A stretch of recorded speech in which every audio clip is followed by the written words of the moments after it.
বন্ধুরা, তোমরা দেখছো তোমাদের প্রিয় চ্যানেল অল ইন্ডিয়া র্যাঙ্কার। চলে এসেছি আজকে আমাদের গ্রুপ সি গ্রুপ টি স্পেশাল ক্লাস নাম্বার 2 নিয়ে। এর আগে আমাদের ক্লাস নাম্বার 1 হয়েছে, নতুন সিলেবাস অনুসারে আমাদের ক্লাস হচ্ছে। আগের ক্লাসটা দেখে না থাকলে তোমরা অবশ্যই দেখে নেবে, এবং আমাদের কারেন্ট অ্যাফেয়ার্সের অলরেডি ক্লাস কিন্তু চ্যানেলে দেওয়া রয়েছে। তো অবশ্যই চলো আমরা দেখে নেবো আমাদের ক্লাস নাম্বার 2। সকলে কিন্তু তোমরা যারা যারা দেখছো সাবস্ক্রাইব করে রাখবে যারা করোনি এখনও, এবং সকলে একটা করে লাইক করে দেবে, শেয়ার করে দেবে, এবং একটা হাইপ বটনে হাইপ করে দিতে পারো। আর একটা গুরুত্বপূর্ণ ইনফরমেশান, তোমরা সকলে কিন্তু আমাদের যে কমিউনিটি পোস্ট রয়েছে সেটা কিন্তু সকলে ফলো করবে, এবং সেখানে যে কুইজ ফরম্যাটে যে প্রশ্ন তো দেওয়া হয় সেটা অবশ্যই তোমরা অ্যান্সার করার চেষ্টা করবে, যেগুলো আসন্ন গ্রুপ সি গ্রুপ ডির জন্য আমাদের ইম্পর্ট্যান্ট। সকলে কিন্তু টেলিগ্রাম চ্যানেলে যুক্ত হবে, টেলিগ্রামের লিঙ্ক ভিডিও ডিসক্রিপশন বক্সে দেওয়া থাকবে। তো চলো আমরা দেখে নিই। আমাদের প্রথম প্রশ্ন রয়েছে, নিম্নলিখিত কোন জনপ্রিয় দিল্লি সুলতান আলাই দরওয়াজা নির্মাণ করেছেন? অপশান আমাদের এখানে 4টে দেওয়া রয়েছে। আলাই দরওয়াজা নির্মাণ করেছিলেন কে? তো সঠিক অ্যান্সার হয়ে যাবে এখানে আলাউদ্দিন খলজি, যিনি কিন্তু খলজি বংশের থেকেই রয়েছেন। আর খলজি বংশের প্রতিষ্ঠাতা যদি বলা হয় তাহলে জালালউদ্দিন খলজি। আলাউদ্দিন খলজি তিনি কিন্তু আলাই দরওয়াজা নির্মাণ করেছিলেন। শুধু আলাই দরওয়াজাও নয়, তিনি যে রেশনিং ব্যবস্থা রয়েছে সেটাও কিন্তু তিনি ফরমেশন করেছেন। আমরা দেখে নেব এই সম্পর্কে আরও গুরুত্বপূর্ণ তথ্য, যেমন আলাই দরওয়াজা যেটি আলাউদ্দিন খলজি দ্বারা নির্মিত হয়েছে, তিনি 1311 খ্রিস্টাব্দে কুয়াতুল ইসলাম মসজিদের দক্ষিণ প্রবেশপথ হিসাবে এটি নির্মাণ করেছেন।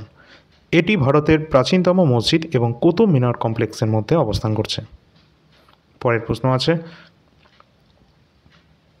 হরজঙ্গ বংশের প্রতিষ্ঠাতা কে ছিলেন? আচ্ছা, এই যে হরজঙ্গ বংশ রয়েছে এটা কিন্তু মগধের যে ডাইনেস্টি রয়েছে সেই মগধ ডাইনেস্টির প্রথম যে রাজবংশ সেটাই কিন্তু হরজঙ্গ বংশ।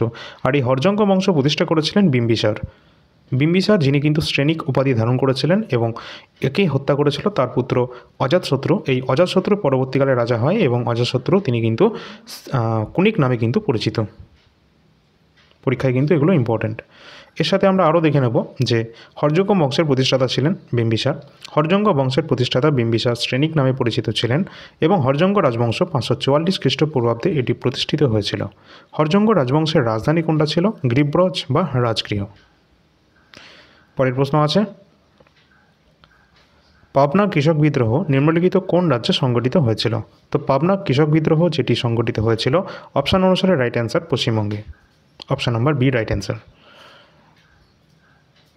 এখানে দেখে রাখবে যে 1873 থেকে 1876 সালে পশ্চিমবঙ্গের পাবনা কৃষক বিদ্রোহ সংগঠিত হয়। পাবনা যে কৃষি বিদ্রোহ ছিল, জমিদারদের দ্বারা কৃষকদের শোষণের বিরুদ্ধে একটি বিদ্রোহ, এবং পাবনা যে কৃষক বিদ্রোহের বিশিষ্ট নেতারা ছিলেন শম্ভুপাল এবং ঈশানচন্দ্র রায়। এর সাথে আরও কিছু গুরুত্বপূর্ণ আমাদের যে কৃষক বিদ্রোহ রয়েছে সেগুলোও দেখে নিতে হবে। ফার্স্টেই আমাদের যে প্রধান কৃষি বিদ্রোহের মধ্যে রয়েছে নীল বিদ্রোহ, যেটা 1859 সালে সংগঠিত হয়েছিল। এছাড়া রয়েছে চম্পারণ সত্যাগ্রহ 1917 সালে হয়েছিল, এবং এখানে কিন্তু এটাও দেখে রাখবে বারদৌলি সত্যাগ্রহ, যেটা কিন্তু হয়েছিল কত সালে? 1928-এ। পরবর্তী রয়েছে তেভাগা বিদ্রোহ, যেটা 1946 থেকে 47-এর মধ্যে হয়েছিল। প্রতিটা প্রশ্ন কিন্তু ইম্পর্টেন্ট রয়েছে, দেখে রাখবে। নেক্সট প্রশ্ন আছে, আর্জেন্টিনা এবং উরুগুয়েতে পাওয়া নাতিশীতোষ্ণ তৃণভূমির নাম কি? বলা হয়েছে আর্জেন্টিনা এবং উরুগুয়েতে পাওয়া যায় যে নাতিশীতোষ্ণ তৃণভূমি বা গ্রাসল্যান্ড, তার নাম হয়ে যাবে Pampas. Option number C right answer. এই যে পম্পাস তৃণভূমি রয়েছে এটি বিশেষত আর্জেন্টিনা, ব্রাজিল এবং উরুগুয়েতে কিন্তু পাওয়া যায়। ডাউন্স যে তৃণভূমি রয়েছে যেটা অস্ট্রেলিয়াতে সবথেকে বেশি দেখতে পাওয়া যায়। সেলভা তৃণভূমি দক্ষিণ আমেরিকায় দেখতে পাওয়া যায়। এছাড়া রয়েছে ওয়েলস, যেটি দেখা যায় দক্ষিণ আফ্রিকায়। এই প্রতিটা কিন্তু আমাদের পরীক্ষার জন্য গুরুত্বপূর্ণ। সামনে যারা কলকাতা পুলিশ এক্সাম দিচ্ছ তাদের জন্য কিন্তু সমানভাবে এটা ইম্পর্ট্যান্ট। এছাড়া আমাদের যে স্ট্যাটিক জিকের পিডিএফ রয়েছে সেখানে এই সমস্ত কিছু কিন্তু বিস্তারিত দেওয়া রয়েছে। চলো পরের প্রশ্ন দেখব। ধোঁয়াধার যে জলপ্রপাত রয়েছে এটি কোন নদীর ওপর অবস্থান করছে? ধোঁয়াধার জলপ্রপাত, ধোঁয়াধার ওয়াটারফল অবস্থান করছে মধ্যপ্রদেশের নর্মদা নদীর ওপর। Option number D right answer হবে। এখানে আরও কয়েকটা দেখে রাখবে, যেমন শরাবতী নদীর ওপর রয়েছে যোগ জলপ্রপাত, যেটা কর্ণাটক রাজ্যে অবস্থান করছে। এছাড়া ঝাড়খণ্ডের যে সুবর্ণরেখা নদী রয়েছে তার ওপর অবস্থান করছে হুরু জলপ্রপাত। কর্ণাটকের কাবেরী নদীর ওপর রয়েছে শিবসমুদ্রম ওয়াটারফল। এছাড়া গোয়ার যে মান্ডবী নদী রয়েছে সেখানে রয়েছে দুধসাগর ওয়াটারফল। প্রতিটাই ইম্পর্টেন্ট রয়েছে। কুদানকুলাম পারমাণবিক বিদ্যুৎ কেন্দ্র এটি ভারতের কোন রাজ্যে অবস্থান করছে? তো কুদানকুলাম যে পারমাণবিক বিদ্যুৎ কেন্দ্র রয়েছে এটি ভারতের তামিলনাড়ু রাজ্যে অবস্থান করছে। নিউক্লিয়ার পাওয়ার যে প্ল্যান্টগুলো রয়েছে সেগুলো বিস্তারিত দেখে নেবে। আমি আরও কয়েকটা তোমাদের দেখিয়ে দিচ্ছি যেগুলো এক্সামে আসতে পারে। ফার্স্টে রয়েছে কৈগা। কৈগা যেটি রয়েছে পারমাণবিক বিদ্যুৎ কেন্দ্র অবস্থান করছে ভারতের কর্ণাটক রাজ্যে। কাঁকড়াপাড় যে পারমাণবিক বিদ্যুৎ কেন্দ্র অবস্থান করছে গুজরাটে। কালাপাক্কামটি অবস্থান করছে তামিলনাড়ুতে। নারোরা অত্যন্ত গুরুত্বপূর্ণ, যেটা অবস্থান করছে উত্তরপ্রদেশে। রাউতভাটা যেটা অবস্থান করছে, যেটা রয়েছে কোথায়, রাজস্থানে। এবং তারাপুরা যেটা কিন্তু মহারাষ্ট্রে অবস্থান করছে, অত্যন্ত ভেরি ইম্পর্টেন্ট। এখানে যা দেওয়া রয়েছে তার থেকে বিস্তারিত আরও বেশি কিন্তু আমাদের স্ট্যাটিক জিকেতে দেওয়া রয়েছে, একদমই কমপ্লিট স্ট্যাটিক জিকে। তোমরা যদি এটা নিয়ে নাও তাহলে তোমাদের আর কিছু প্রয়োজন হবে না। পরবর্তী প্রশ্ন যাওয়ার আগে তোমাদের একটু দেখিয়ে দিই আমাদের যে স্ট্যাটিক জিকে আমাদের যে নিজেদের নোট বা পিডিএফ বর্তমানে রয়েছে, আমরা যেটা তৈরি করেছি সেটা কিন্তু স্ট্যাটিক জিকে কমপ্লিট। তোমরা এখানে দেখতে পাচ্ছ সমস্ত টপিকের নাম, টোটাল এখানে 120টার ওপর টপিকের সংখ্যা রয়েছে। এবং তোমাদের যদি এটি প্রয়োজন হয় অবশ্যই এই নাম্বারে হোয়াটসঅ্যাপের মাধ্যমে যোগাযোগ করবে, ডিসক্রিপশন বক্সে নাম্বার দেওয়া থাকবে। এখানে টোটাল 120টার ওপর টপিক রয়েছে এবং 126টা পেজের মধ্যে কমপ্লিট করা রয়েছে। কোন কোন টপিক রয়েছে তোমরা একটু দেখে নেবে এবং ওই নাম্বারে যোগাযোগ করলে তোমরা একটা ডেমো পিডিএফও দেখতে পাবে, সেখানে বিস্তারিত দেওয়াই থাকবে। তবু একটু তোমরা দেখে নাও বিভিন্ন গুরুত্বপূর্ণ আমাদের যে নৃত্য রয়েছে, শাস্ত্রীয় এবং বাদ্যযন্ত্র, তাদের সাথে যুক্ত ব্যক্তি, নবরত্ন, আমাদের যে নববর্ষের ফেস্টিভ্যালগুলো রয়েছে, এগুলো সবই কিন্তু এসএসসি জিডির জন্য গুরুত্বপূর্ণ। তোমরা জানো জিডির কিন্তু পরীক্ষার যে নতুন ফর্ম ফিল আপ কিন্তু চলছে 25,000 সামথিং, যদিও পরে ওটা বেড়ে যাবে। তোমরা কিন্তু সকলেই পিডিএফটা যদি নিয়ে নাও, এর বাইরে কোনো স্ট্যাটিক জিকের প্রশ্ন কিন্তু তোমাদের পরীক্ষায় আসবে না, ঠিক আছে।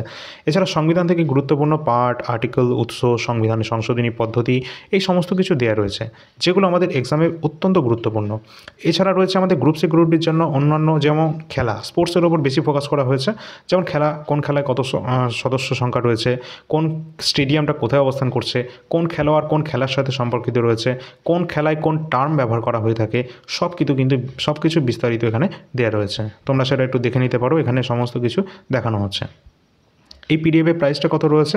249 টাকা এর প্রাইস রাখার কথা ছিল, বাট এটা কিন্তু 171 টাকার মধ্যে তোমরা সকলে কিন্তু এটা পেয়ে যাবে। আর এটা কোন পরীক্ষার জন্য গুরুত্বপূর্ণ? বিশেষ করে সামনে যারা কলকাতা পুলিশের কনস্টেবল এক্সাম দেবে, WB, SSC, group C group D exam দেবে, রেলওয়ে গ্রুপ ডি যারা এক্সাম দিচ্ছ, তোমাদের হাতে এখনও সময় আছে। এছাড়া যারা সামনে এসএসসির কোনো এক্সাম, জিডি হোক, এমটিএস হোক, বা CGL, CHSL, NTPC, group D, RPF, যে কোনো ওয়ান ডে কম্পিটিটিভ এক্সাম যেখানে স্ট্যাটিক জিকে আমাদের সিলেবাসে রয়েছে, সেইটার জন্য কিন্তু এটা একদমই গুরুত্বপূর্ণ। সমস্ত কিছু এখানে বিস্তারিত দেওয়া রয়েছে, এর বাইরে কোনো টপিকই তোমাদের প্রয়োজন হবে না। এছাড়া সামনে যারা গ্রুপ সি গ্রুপ ডি দেবে তাদের জন্য কিন্তু, এবং যারা কলকাতা পুলিশ দেবে, অবশ্যই সকলের জন্য গুরুত্বপূর্ণ। যেখানে ইতিহাস থেকে যাই প্রশ্ন আসুক না কেন, কোনো প্রশ্ন এর বাইরে থাকবে না, আমি একদম তোমাদের বলে দিচ্ছি। এখানে টোটাল 80টা কিন্তু পেজ সংখ্যা রয়েছে এবং টোটালি তোমাদের ইন্ডিয়ান হিস্ট্রিকে কভার করা রয়েছে। প্রাচীন ভারত, মধ্য ভারত, আধুনিক ভারত সম্পর্কে বিস্তারিত এখানে দেওয়া রয়েছে। এবং এখানে কিন্তু তোমরা সমস্ত প্রশ্ন উত্তর যা যা এখানে দেওয়া রয়েছে সবই কিন্তু পরীক্ষায় আসা প্রশ্ন, একটাও কিন্তু এর বাইরে নেই। যেগুলো পরীক্ষায় এসেছে সেগুলোই কিন্তু এখানে নেওয়া রয়েছে। এছাড়া শেষের দিকে আমাদের কিছু ওয়ান শট টাইপের প্রশ্ন তো রয়েছে, যদি তোমরা সেটা পড়ে যাও তাহলে পরীক্ষায় কিন্তু ডাইরেক্ট এখান থেকে আমাদের রাজ্যের এক্সামের জন্য ইম্পর্টেন্ট, কারণ এখান থেকে তোমরা ডাইরেক্ট প্রশ্ন কমন পেয়ে যাবে। সুতরাং এটা যদি কারোর প্রয়োজন হয় ডিসক্রিপশনের নাম্বারে যোগাযোগ করবে। এছাড়া রয়েছে কারেন্ট অ্যাফেয়ার্স কিন্তু জানুয়ারি থেকে অক্টোবর মাস পর্যন্ত এখনও পর্যন্ত অ্যাভেলেবেল রয়েছে। এছাড়া যারা নভেম্বর মাসের কারেন্ট অ্যাফেয়ার্স নেওয়ার কথা বলছো তাদেরকে বলে রাখি 10ই ডিসেম্বরের মধ্যে তোমরা সেটা পেয়ে যাবে, নভেম্বরেরটা।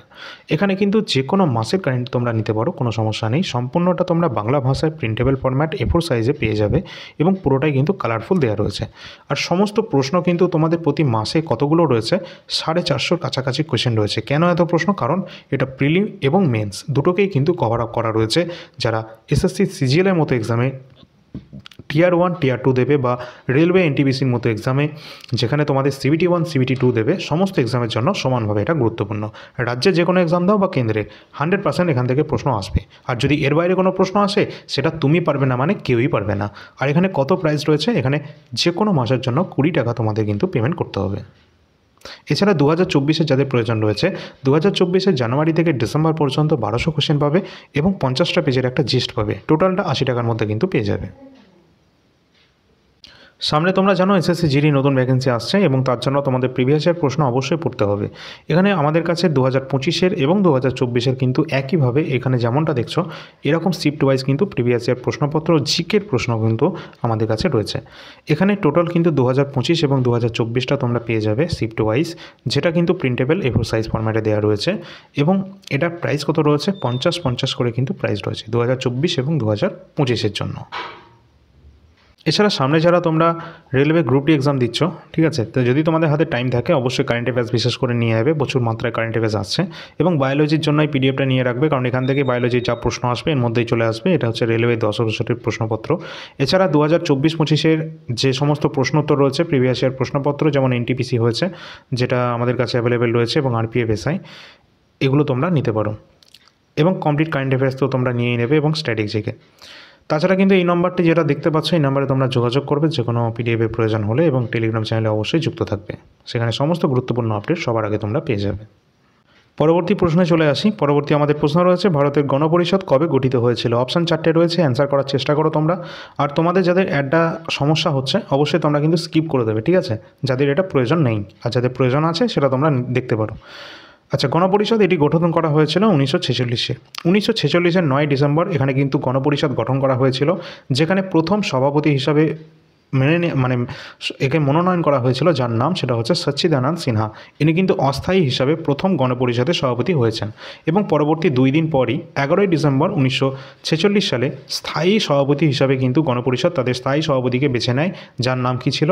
অবশ্যই ডক্টর রাজেন্দ্র প্রসাদ, যিনি আমাদের ভারতের প্রথম প্রেসিডেন্ট হয়েছিলেন।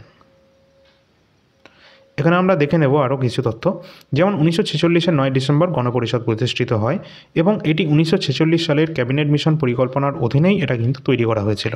সচ্চিদানন্দ সিনহা গণপরিষদের প্রথম অস্থায়ী সভাপতি হিসাবে নিযুক্ত হয়েছিলেন, এবং ডক্টর রাজেন্দ্র প্রসাদ স্থায়ী সভাপতি হিসাবে নির্বাচিত হন 11ই ডিসেম্বর 1946। যেমনটা বললাম সেটাই আছে। এছাড়া ভারতের যে সংবিধান, এটা কিন্তু 1950-এর 26শে জানুয়ারি এটা কিন্তু কার্যকর করা হয়েছে। অর্থাৎ আমাদের যে গণপরিষদ রয়েছে, সংবিধান সভা, তারা আমাদের যে সংবিধানকে সেটা কার্যকর করেছে 26 জানুয়ারি 1950।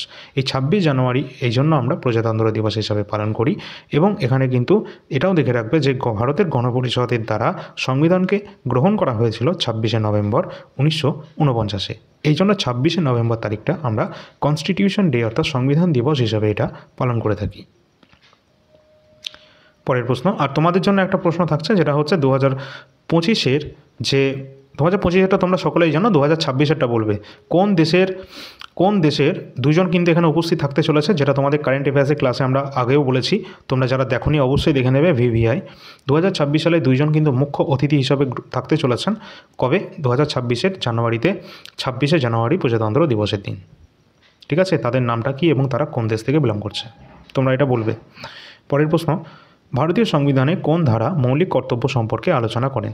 তো ভারতীয় সংবিধানের যে ধারাটি মৌলিক কর্তব্য সম্পর্কে আলোচনা করে, যেটা হচ্ছে অনুচ্ছেদ নম্বর 51-এর এ। 51 এতে দেওয়া রয়েছে আমাদের মৌলিক কর্তব্য। আর মৌলিক কর্তব্য আমরা ইউএসএসআর অর্থাৎ রাশিয়ার সংবিধান থেকে কিন্তু এটা পেয়েছি। পরের প্রশ্ন আছে, আচ্ছা এখানে দেখে নেব যে ভারতীয় সংবিধানের যে পার্ট, যে চতুর্থ অংশ রয়েছে, চতুর্থ অংশের যে এ পার্ট রয়েছে, সেখানেই মানে আমাদের যে মৌলিক কর্তব্যটা, এই টোটাল যে মৌলিক কর্তব্য রয়েছে কতগুলো সংখ্যা রয়েছে? 11টি যে আমাদের মৌলিক কর্তব্য রয়েছে, সেই 11টি মৌলিক কর্তব্যটা আমাদের পার্ট 4-এর এতে রয়েছে, যেটা 51 এ নাম্বার আর্টিকেলে কিন্তু রাখা রয়েছে, সেখানে এটা বিস্তারিত বলা আছে। এছাড়া 42 নম্বর যে সাংবিধানিক সংশোধনী হয়েছিল 1976 সালে, তার মাধ্যমে কিন্তু এখানে এই সংবিধানে এটি কিন্তু যুক্ত করা হয়েছে। 36 নম্বর অনুচ্ছেদে রাষ্ট্রকে সংজ্ঞায়িত করা হয়েছে, এবং 19 নম্বর আর্টিকেলে সংবিধানের যে স্বাধীনতার অধিকার, আমাদের যে স্বাধীনতার অধিকার সেই সম্পর্কে কিন্তু বলা রয়েছে, যেটা আমাদের একটি মৌলিক অধিকার। পরের প্রশ্ন, নিম্নলিখিত জাতীয় উদ্যানগুলির মধ্যে কোনটি কর্ণাটকে অবস্থিত নয়? তো কর্ণাটকে অবস্থান করছে কোনটা অবস্থান করছে না? তো করছে কোনটা? নাগারহোল জাতীয় উদ্যান, এটা কর্ণাটকে অবস্থান করছে অবশ্যই। বন্দিপুর জাতীয় উদ্যান, এটাও কর্ণাটকে। বান্নারঘাটটা জাতীয় উদ্যান, এটাও কিন্তু কর্ণাটকে অবস্থান করছে। তাহলে কেইবুল লামজাও এটা কিন্তু কর্ণাটকে নয়। তোমরা বলবে কেইবুল লামজাও কোথায়? এটা কিন্তু অবস্থান করছে আমাদের মণিপুর রাজ্যে। আর কেইবুল লামজাও যে জাতীয় উদ্যান রয়েছে, এটা কিন্তু আমাদের যে লোকটাক হ্রদ অবস্থান করছে না মণিপুর রাজ্যে, সেখানে কিন্তু এটা অবস্থান করছে। আর এটা হচ্ছে ভারতের একমাত্র ভাসমান জাতীয় উদ্যান, ঠিক আছে, ফ্লোটিং ন্যাশনাল পার্ক, একমাত্র ভারতের, যেটা কেইবুল লামজাও ন্যাশনাল পার্ক।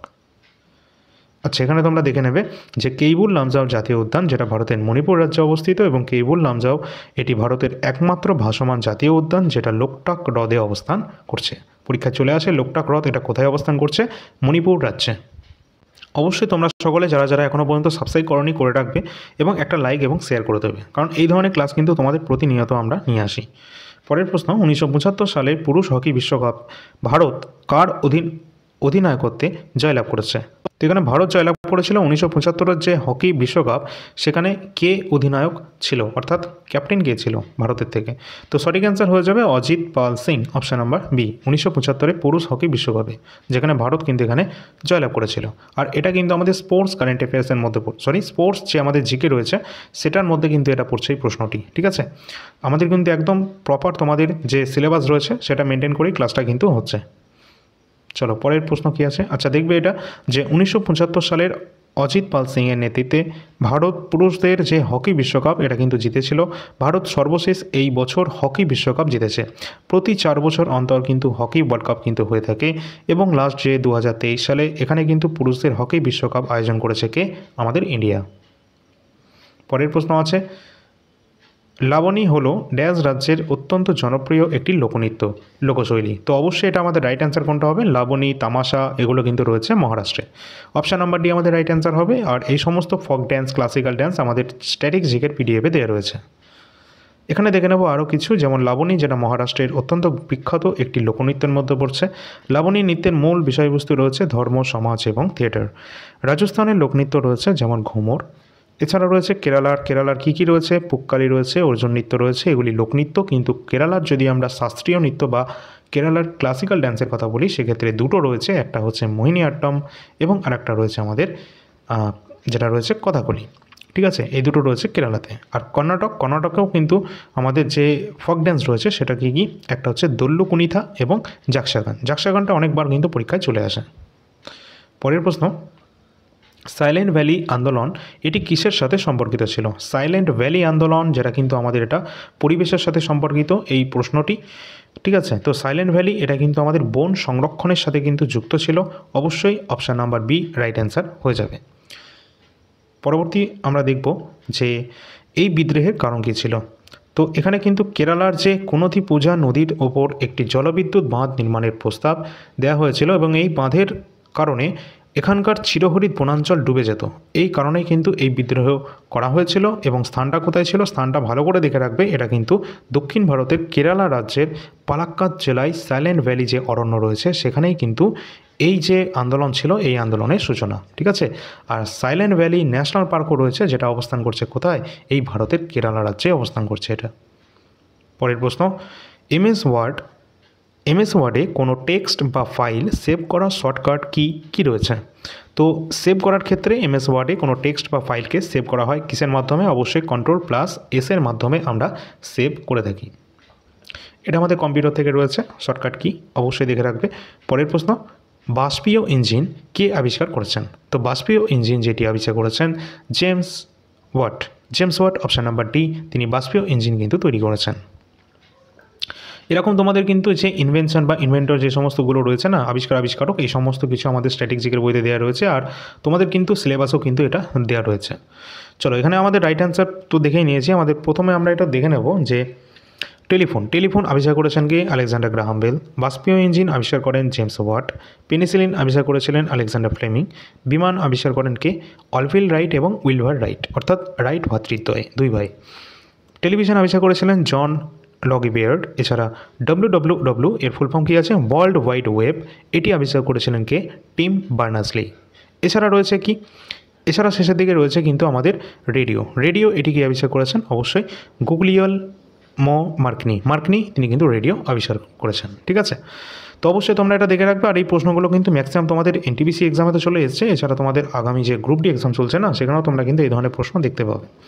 আর গ্রুপ ডিতে তো অবশ্যই থাকবে। পরের প্রশ্ন, FIDE মহিলা বিশ্বকাপ ফাইনাল জেতা প্রথম ভারতীয় মহিলা কে হয়েছেন? তো এক্ষেত্রে আমাদের রাইট অ্যান্সার হয়ে যাবে option number C, Divya Deshmukh. তিনি মহিলা বিশ্বকাপ ফাইনাল জেতা প্রথম ভারতীয় মহিলা হয়েছেন। নেক্সট আমরা দেখে নেব যে দিব্যা দেশমুখ 2023 সালের আজারবাইজানের যে বাকুতে অনুষ্ঠিত FIDE ফাইট বিশ্বকাপ, সেখানে ফাইনালে জেতা প্রথম ভারতীয় মহিলা তিনি হয়েছেন। এটা কিন্তু অত্যন্ত ভিভিআই ইম্পর্টেন্ট, দেখে রাখবে। তিনি নাগপুর, মহারাষ্ট্রের বাসিন্দা এবং তিনি একজন গ্র্যান্ডমাস্টার খেতাবধারী দাবাড়ু। তিনি গ্র্যান্ডমাস্টার খেতাব কিন্তু জয়লাভ করেছিলেন। পরের প্রশ্ন, 2025 সালের বিসিসিআই এর নতুন সভাপতি হিসাবে কাকে নির্বাচিত করা হয়েছে? তোমাদের বারবার বলবো, আমরা কারেন্ট অ্যাফেয়ার্সের একদম অত্যন্ত গুরুত্বপূর্ণ একটা টপিক যেটা অ্যাপয়েন্টমেন্ট, যেখান থেকে প্রতিটা পরীক্ষায় 1 থেকে 2 নম্বর 100% আসবেই আসবে, সেই টপিকটা তোমাদের কিন্তু কমপ্লিট করিয়ে দেওয়া হয়েছে আমাদের চ্যানেলে কিছুদিন আগেই অ্যাপয়েন্টমেন্টের ক্লাসে। এছাড়া তোমাদের বলে রাখি, রেলওয়ে আমাদের যে গ্রুপ ডি যে এক্সামটা বর্তমানে চলছে, সেখানে প্রতিটা শিফটে এই অ্যাপয়েন্টমেন্ট থেকে আমরা যা ক্লাসে দিয়েছি সেখান থেকে 1 থেকে 2টো প্রশ্ন পার শিফট প্রতিদিন তোমরা কিন্তু কমন পাবে এখান থেকে। যদি না দেখে থাকো তোমরা সকলে কিন্তু এটা দেখে যাবে, 100% এখান থেকে কমন থাকবে।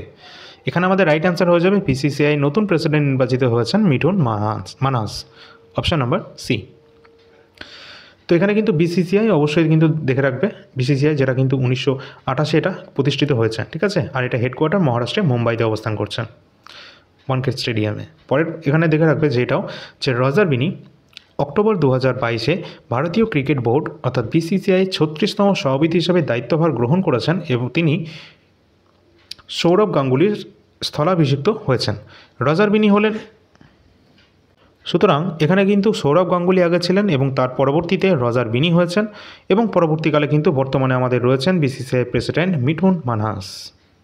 এছাড়া এটাও দেখে রাখবে যে রজার বিনি হলেন 1983 সালে ক্রিকেট বিশ্বকাপ জয়ী ভারতীয় দলের অন্যতম সদস্য।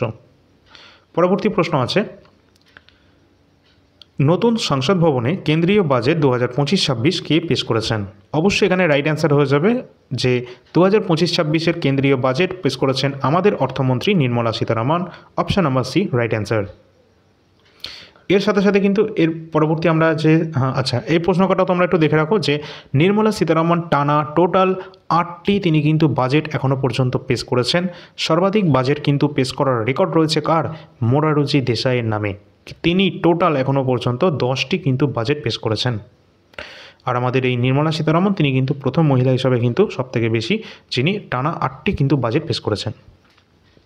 স্বাধীন ভারতের প্রথম বাজেট পেশ করেছিলেন কে?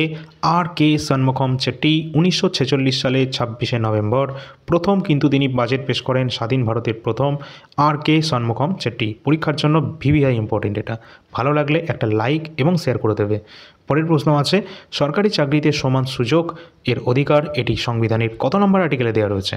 তো অবশ্যই আর্টিকেল নাম্বার 16-এ দেওয়া রয়েছে সরকারি চাকরির ক্ষেত্রে সমান সুযোগ, এটা কিন্তু 16 নম্বর আর্টিকেল থেকে আমরা পাচ্ছি এবং 17 নম্বর আর্টিকেলে যেখানে কিন্তু অস্পৃশ্যতা বা আনটাচেবিলিটির কথা কিন্তু দেওয়া রয়েছে। এছাড়া আমাদের কিন্তু 14 নম্বর এবং 15 নম্বর আর্টিকেল যেগুলো কিন্তু আমাদের সমতার সাথে কিন্তু সম্পর্কিত। বর্ণ বৈষম্য কিন্তু রয়েছে, বিশেষ করে আমাদের এই 15 নম্বর আর্টিকেলে বর্ণ বৈষম্যের নিষেধ এবং 14 নম্বরে কিন্তু সমতার কথা কিন্তু বলা রয়েছে। প্রতিটা কিন্তু তোমরা দেখে রাখবে যে সমস্ত মৌলিক অধিকার সম্পর্কে আমরা যে ক্লাসগুলো নিয়েছি ইন্ডিয়ান কনস্টিটিউশন থেকে। পরের প্রশ্ন, নতুন শিক্ষানীতির, এটা কিন্তু তোমাদের যে একটা নতুন যে সিলেবাসে নতুন একটা টপিক দিয়েছে এনইপি, সেই সিলেবাস থেকে এই প্রশ্নটি। নতুন শিক্ষানীতির 5+3+3+4 এই যে কাঠামোর প্রথম 5 বছরকে কি বলা হয়? পরীক্ষার জন্য ইম্পর্ট্যান্ট রয়েছে। তো ফাউন্ডেশনাল স্টেজ, প্রথম 5 বছর হচ্ছে ফাউন্ডেশনাল স্টেজ। এখানে কিন্তু এই প্রথম 5 বছরকে এটাই বলা হচ্ছে এই নতুন শিক্ষানীতির, ঠিক আছে। অবশ্যই তোমরা শেষ করার পর্যন্ত চেষ্টা করবে একদম শেষ পর্যন্ত ক্লাসটা দেখার, এবং আমাদের এই গ্রুপ সি গ্রুপটি যে কটা সিরিজ হবে, ঠিক আছে, সমস্ত সিরিজের মধ্যেই তোমরা এই এনইপি বলো, তোমরা যে আমাদের 10টা টপিক দেওয়া রয়েছে জিকে সেকশানে, আমরা গ্রুপ সিকে টার্গেট করে পড়ছি, কারণ গ্রুপ সি পড়লে গ্রুপ ডিটা এমনিই হয়ে যাবে। তাই জন্য কিন্তু গ্রুপ সিটির যে সিলেবাস সেখানে আমাদের টোটাল 10টা টপিক দেওয়া রয়েছে, আর 10টা টপিক থেকেই তোমাদের কিন্তু প্রশ্ন দুটো করে কিন্তু থাকবে। সুতরাং শেষ পর্যন্ত যদি তোমরা পরীক্ষার আগে পর্যন্ত ক্লাস কন্টিনিউ রাখো, সমস্ত টপিকটাই তোমাদের কিন্তু কমপ্লিট হয়ে যাবে। পরের প্রশ্ন, ভারতের কেন্দ্রীয় বাজেট ইউনিয়ন বাজেট বর্তমানে সাধারণত কবে পেশ করা হয়? তো অবশ্যই কিন্তু 1 ফেব্রুয়ারিতে কিন্তু যে বাজেট সেটা কিন্তু পেশ করা হয়ে থাকে। অবশ্যই তোমরা কিন্তু শেষ পর্যন্ত ক্লাসগুলো দেখে রাখবে, আর আজকে আমাদের এটাই শেষ প্রশ্ন ছিল। আর এটাও দেখে রাখবে এ সম্পর্কে যে বাজেট, যেটা কিন্তু বাজেট সম্পর্কে আমাদের সংবিধানের আর্টিকেলে কিন্তু দেওয়া নেই। কি দেওয়া রয়েছে? Annual financial statement. কত নম্বর আর্টিকেল? সংবিধানের 112 নম্বর আর্টিকেলে দেওয়া রয়েছে অ্যানুয়াল ফাইন্যান্সিয়াল স্টেটমেন্ট সম্পর্কে, যেটাকেই আমরা বাজেট বলে থাকছি। পরীক্ষায় আসতে পারে সবথেকে দীর্ঘমেয়াদী বা সবথেকে দীর্ঘক্ষণ যে বাজেট অধিবেশন চলে, টোটাল তিনটে না, সবথেকে যে অধিবেশনটা সবথেকে বড় হয় সেটা হচ্ছে বাজেট অধিবেশন, সংবিধান আমাদের সংসদের আর কি। আচ্ছা, এর সম্পর্কে আরও কয়েকটা জিনিস তোমরা দেখে রাখবে, যেগুলো তোমরা আগের ক্লাসে আমরা আলোচনা করেছি, সেগুলো একটু দেখে নেবে, তাহলেই হবে। আর আজকের ক্লাস কিন্তু আমাদের এই পর্যন্তই থাকছে। আর তোমাদের জন্য হোমওয়ার্কের একটা প্রশ্ন থাকছে, যেটা আগের ক্লাসে আমরা দেখে নিয়েছিলাম। প্রজেক্ট টাইগার এটি কোন জাতীয় উদ্যান থেকে শুরু হয়েছে? অত্যন্ত ভিভিআই ইম্পর্টেন্ট প্রশ্ন। তোমরা কিন্তু এই প্রশ্নটাই কিন্তু পরীক্ষায় পেয়ে যেতে পারো, ঠিক আছে? তো 4টা অপশান দেওয়া রয়েছে, কোনটা অ্যান্সার হবে অবশ্যই তোমরা কমেন্ট সেকশনে অ্যান্সারটা জানিয়ে দেবে। এবং তোমরা সকলে কিন্তু টেলিগ্রাম চ্যানেলে যুক্ত হবে। টেলিগ্রামের লিঙ্ক ভিডিও ডিসক্রিপশন বক্সে দেওয়া থাকবে। সেখানে সমস্ত গুরুত্বপূর্ণ নোটিফিকেশন, অ্যাডমিট কার্ড যাই হোক না কেন, সমস্ত ইনফরমেশন সবার আগে তোমরা পেয়ে যাবে। চ্যানেলটা সাবস্ক্রাইব করে রাখবে, যদি করে না থাকো ভিডিওটা একটি লাইক করে দেবে। এছাড়া গ্রুপ সি গ্রুপ ডির জন্য বেস্ট যে ম্যাথের জন্য বইটা রয়েছে, সেটা এখান থেকে শুধুমাত্র অ্যারিথমেটিকটা দেখবে, ঠিক আছে? তোমাদের সিলেবাসে অ্যারিথমেটিক রয়েছে।